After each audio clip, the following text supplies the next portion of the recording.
In the last section, we were looking at the acoustics of building spaces to try and understand what effect that has on the two performance groups of a congregation in worship and also a band or set of musicians playing worship music. We found that the venue's acoustic has a big part to play on how we perceive what we hear in terms of loudness and also intelligibility. All of that is about the acoustics of a space and really has nothing to do with electroacoustics or amplification or microphones. But the baseline that we set for the acoustics will affect everything that we do, whether it be amplified or not amplified. In this section, we're going to be focusing more on electroacoustics, which is the process of taking amplified electricity and turning it back into an acoustic signal. And we do that effectively with a speaker. In fact, there are two electroacoustic processes going on when we amplify sound. We have the microphone, which takes acoustic pressure and turns it into a very small electrical signal. That then feeds a mixing desk and maybe an amplifier, and then we drive that into a speaker where we take that electrical signal and turn it back into acoustic sound pressure again. This is all the realm of electroacoustics. To properly understand how acoustics works when we're thinking about amplifying with a speaker, we need to understand how sound travels from one place to another. The first thing to realise is that the air between you and me is not effectively a no space. It actually has form and it has substance.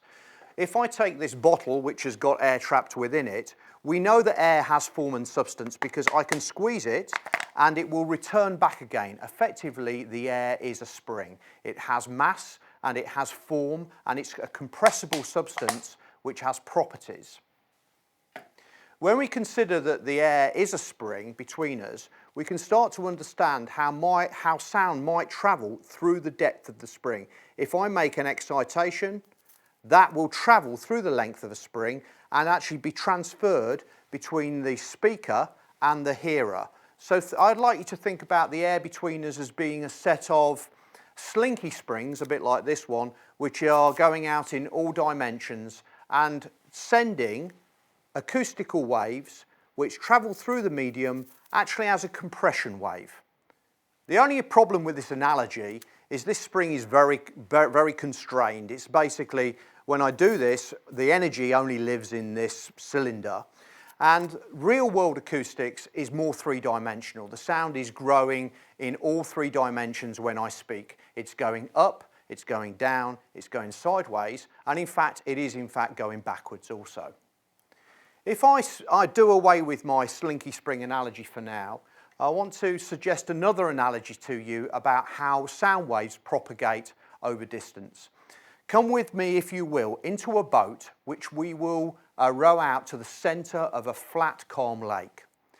We're at the centre and we've got a number of observers all standing around the edge of the lake on the land. We also have a little ring of divers only around 5 metres from the boat. What I'm going to do is I'm going to take a huge rock and drop it into the water by the boat. And there's going to be a wave which comes and starts to move away from the boat. The first people to experience it will be the divers who are in the water, and they will move up and down as that wave travels by them.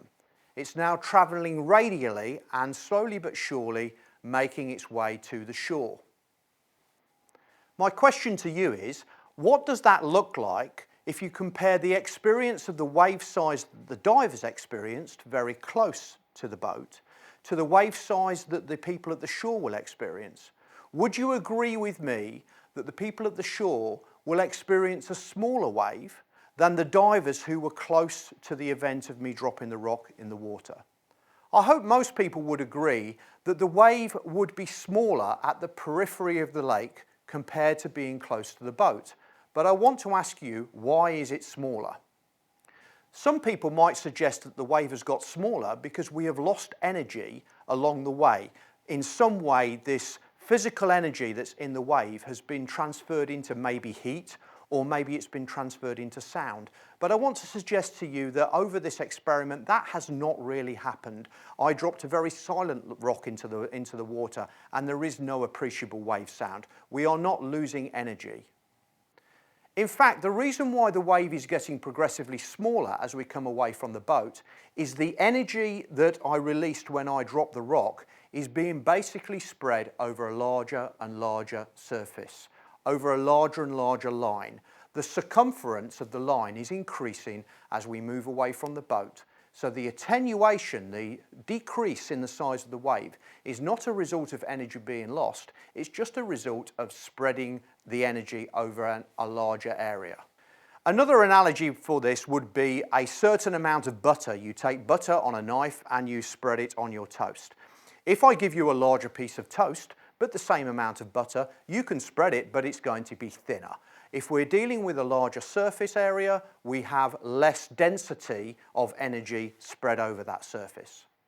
Now, if you refer to the graphic, you'll see that in fact the analogy of a single two-dimensional surface does not really work for sound, because in terms of acoustics, we are filling 3 dimensions when we make energy. I make energy at a single point, and then that point source of energy comes away from me on the surface area of a sphere.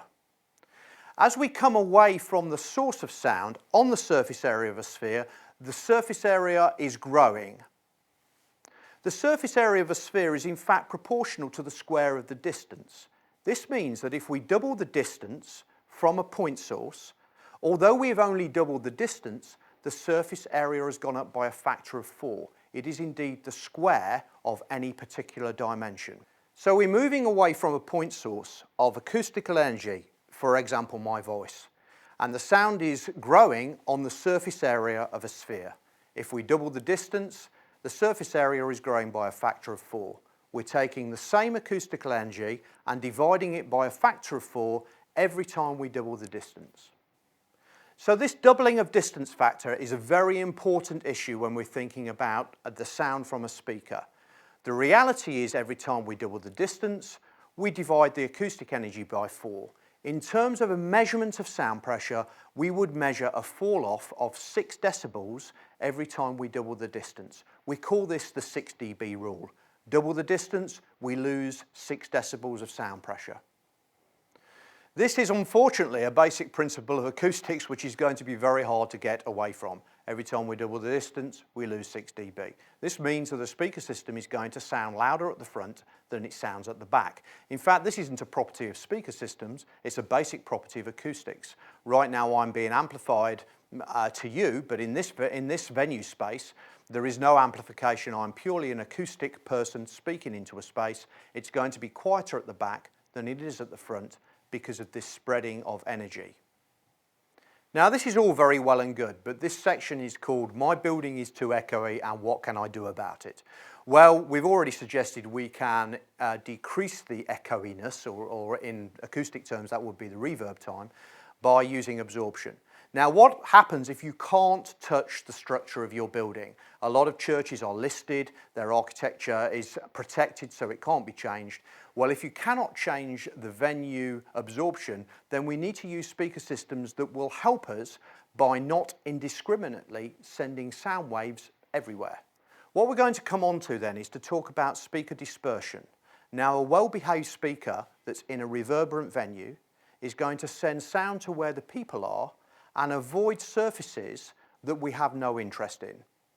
For example, if I want to speak to you right now at the camera, then I want the sound to go from me to the camera, but avoid going backwards and sideways, where this will just generate unhelpful reflections, which will just increase the size of the reverberant field.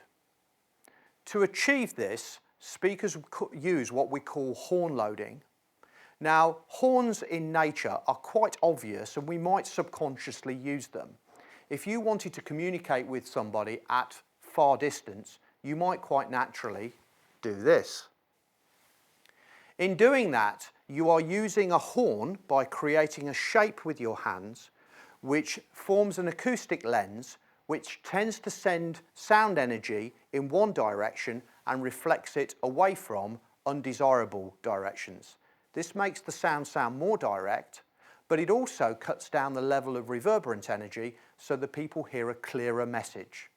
So speakers have hands in front of their drivers, and I can show you one of these. It's here. It's a very small horn, and if you imagine, it's very much like the hand shape that I showed you, and the speaker will speak through that horn. And this acts as an acoustic lens which focuses sound energy in a certain direction, okay, and avoids sending it backwards and upwards. And we might consider this speaker to have a dispersion of what might be 90 degrees in the horizontal by 40 degrees in the vertical. So these things are not always the same.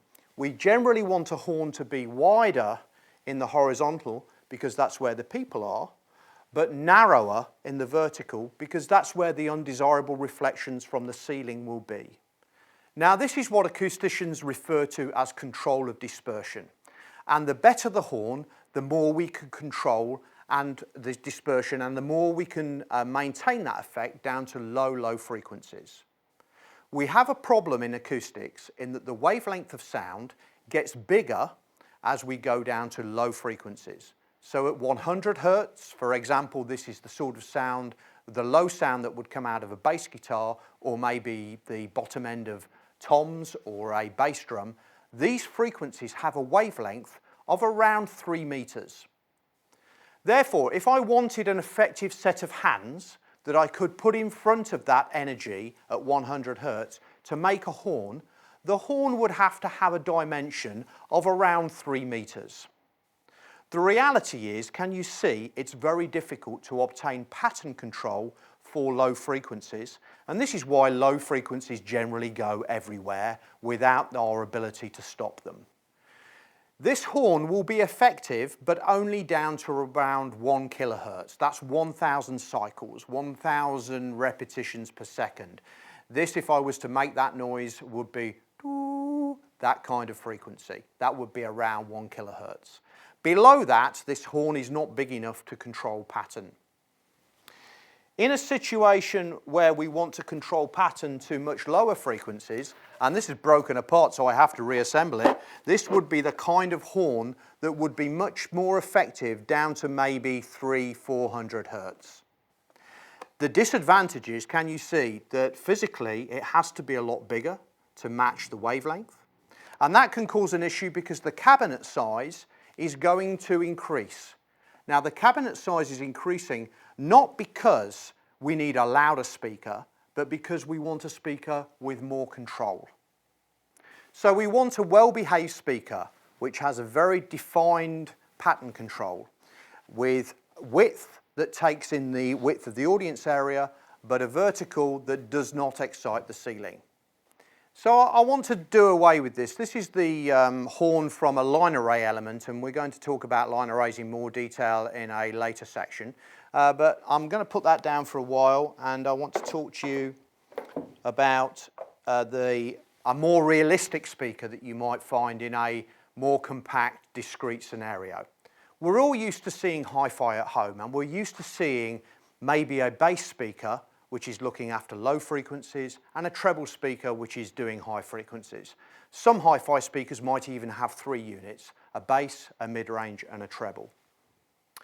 In live sound reinforcement, we have a similar situation to hi-fi, but everything has to have more power in it. We have to be able to deliver more power to the speakers, and we expect the speakers to deliver a lot more sound pressure. This results in the driver sizes being quite a lot bigger and the speakers will be quite a lot heavier. I want to show you a typical bass speaker. This is a 15-inch driver. It's not as big as they go.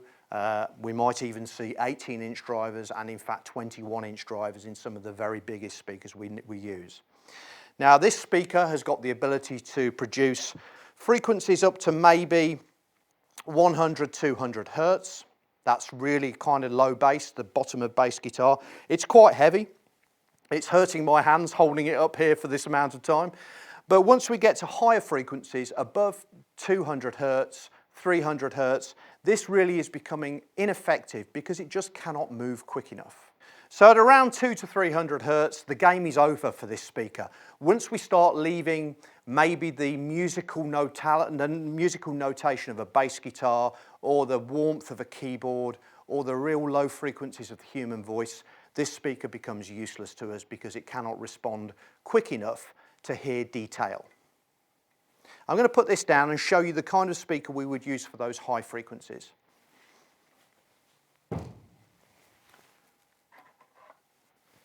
This is the speaker that we would use to look after sounds like S's and T's.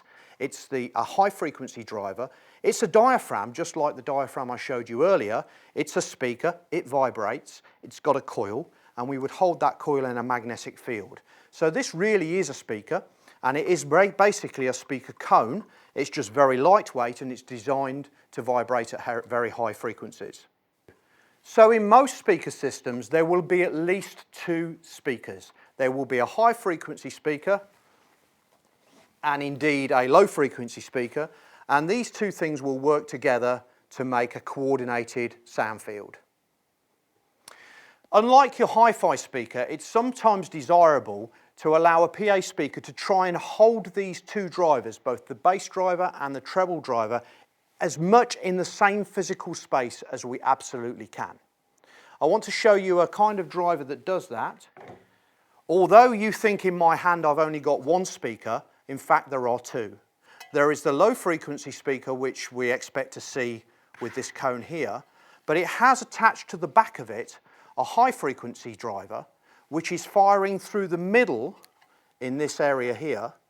This is the high frequency horn that the high frequency speaker is attached to, and this we would call a coaxial speaker. It's two speakers sharing the same axis. Another term for this coaxial would be axisymmetric. It means two speakers sharing the same axis. And when we do this, we get a very clean acoustical result because we do not have sound coming from two different points. So this driver pair has come out of a small Tannoy V-Series box, which has got reasonable performance and does a good job for the money that it costs. But I wanted to show you something with a little bit more power and efficiency and quality. Up here we have a L-Acoustics 8XT speaker, that's 8XT, and it's a very high power, very highly efficient speaker which has this same axisymmetric design. We have a low frequency driver with a low frequency driver with a high frequency driver directly behind it. The L-Acoustics 8XT is a kind of example of a speaker from a world-class manufacturer. When we buy speakers, we're really buying a control of dispersion is really important to us. What does it do in the sound field and how efficient is it? That's talking about how much sound pressure do we get out for every 1 watt of electrical energy that we put in.